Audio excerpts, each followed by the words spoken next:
Did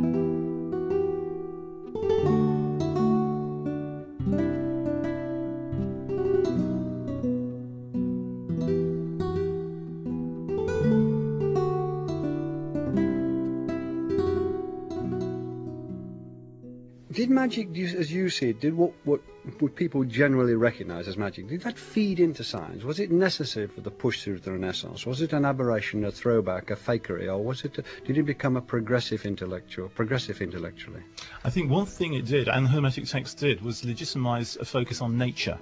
Suddenly nature wasn't something profane which should be escaped from. We've got, yes, the Neoplatonic ascent, but also focus and observation. Astrologers had to observe.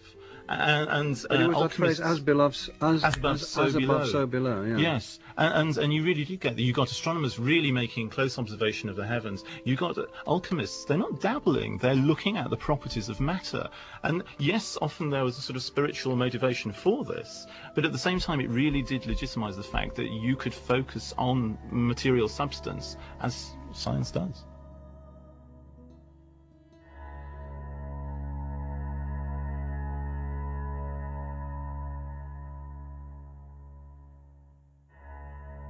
Most people today are familiar with the quote from Arthur C. Clarke, which says, "Any sufficiently advanced technology is indistinguishable from magic."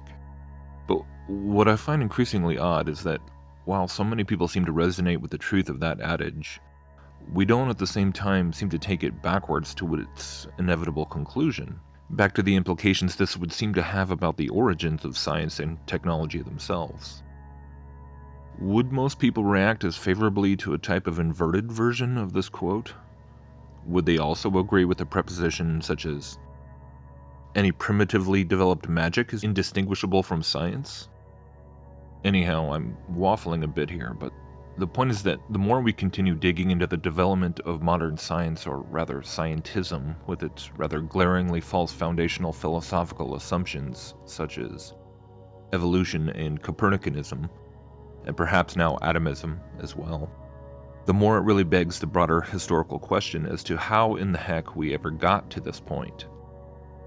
In the Western world, many of us grew up in a culture and an educational system which for the most part has regarded the development of scientific knowledge as largely the product of some vague concept of the Judeo-Christian belief system.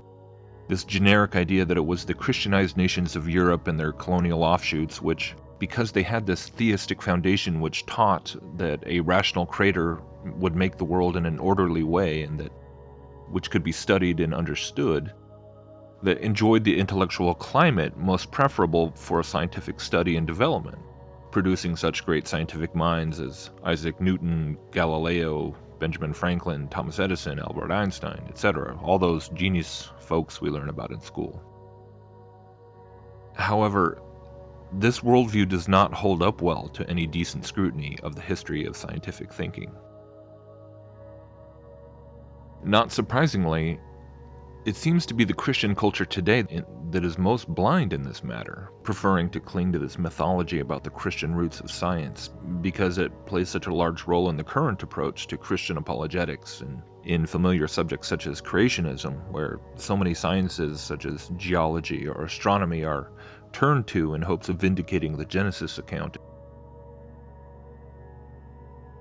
But when we listen to secular historians expound upon things that pertain to this development, the fuller picture is really not that difficult to begin to realize, especially if you're willing to lay down a lot of those rosy-colored, Christian-slanted views of scientific history in Europe, America, and the West.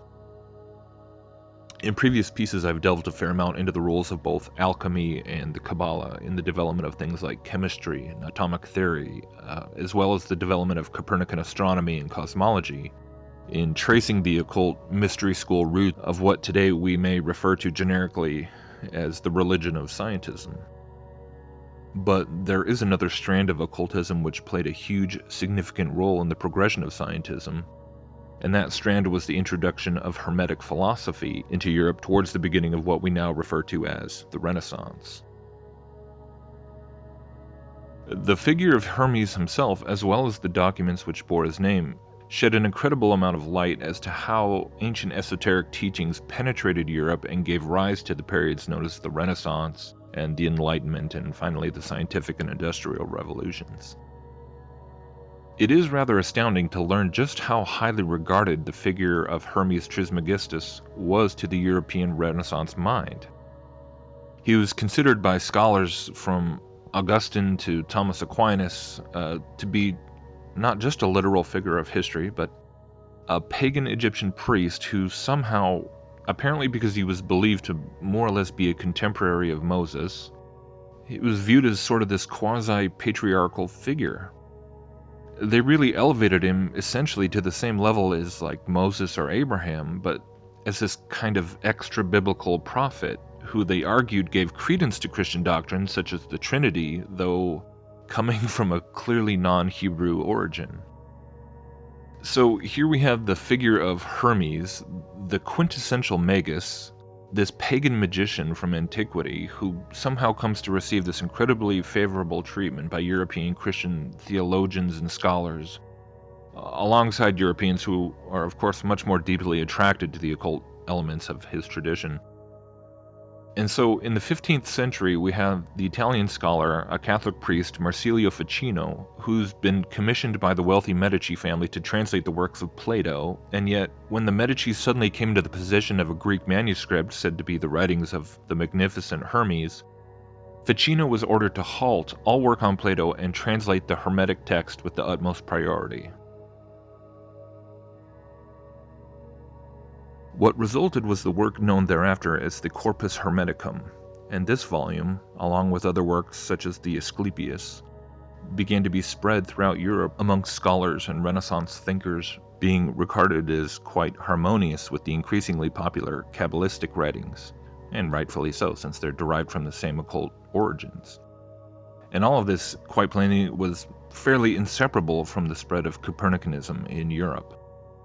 While the Corpus Hermeticum contained a fair amount of more philosophical and ideological content, it also contained descriptions of outright occult rituals, such as how to summon astral energies down from above into stone idols and animate them, and so it is quite deserving of the categorization as witchcraft. One prominent figure within the rise of Copernicanism whose Hermetic influences have been thoroughly documented is the well-traveled figure of Giordano Bruno, who first proposed that stars are distant suns, and he was killed by being burned at the stake. Francis Yates, a 20th century historian who specializes in Renaissance history, wrote an entire book on this titled Giordano Bruno and the Hermetic Tradition, which you can now read online for free. See the link below. Copernicus himself referred to Hermes in this quote about the sun. "In the middle of all sits the sun enthroned. In this most beautiful temple could we place this luminary in any better position from which he can illuminate the whole at once? He is rightly called the lamp, the mind, the ruler of the universe. Hermes Trismegistus names him the visible god. Sophocles Electra calls him the all-seeing. So the sun sits upon a royal throne, ruling his children, the planets which circle around him." Isaac Newton is well known to have been an alchemist and a student of Kabbalah, supposedly having endeavored to translate the emerald tablets of alchemy, but he too was a student of the Corpus Hermeticum. So we have Nicholas Copernicus, Johannes Kepler, Robert Boyle, Isaac Newton, all heavily influenced by Hermeticism, and of course Francis Bacon as well, whose writings would seem to eventually inspire the creation of the first official institution of scientific study, the Royal Society. Interestingly enough, there's been a fair amount of research done by numerous people examining the founding members of the Royal Society and their connections to both Freemasonry and Rosicrucianism.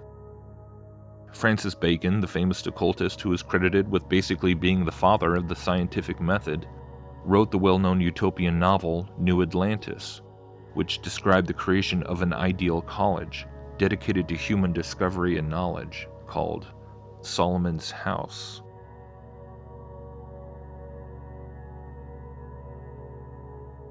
The Royal Society was in many ways the blueprint for science departments and universities in the centuries that followed.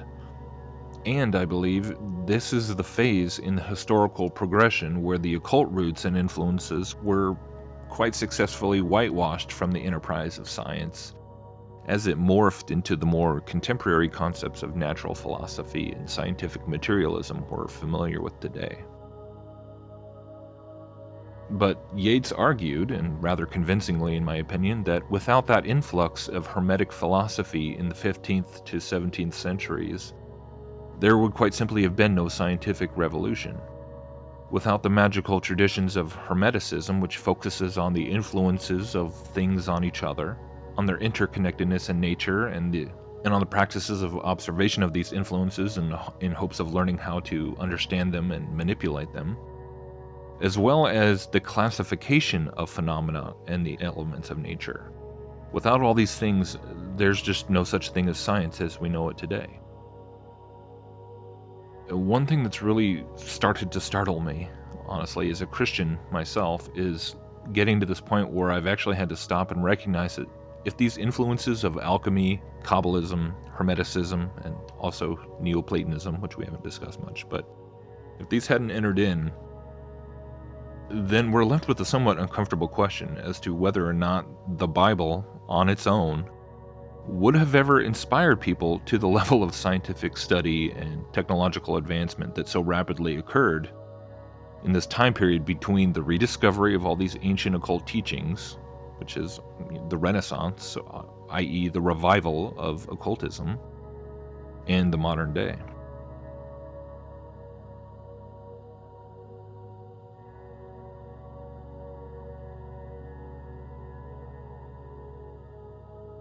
Many people have equated Bacon's New Atlantis with the founding of the United States of America, with its pervasive Freemasonic origins and all the esoteric symbolism of the streets of Washington, D.C. and so on. But I have to say that this theory probably has a lot of truth to it, but at the same time, it's probably just a part of the whole.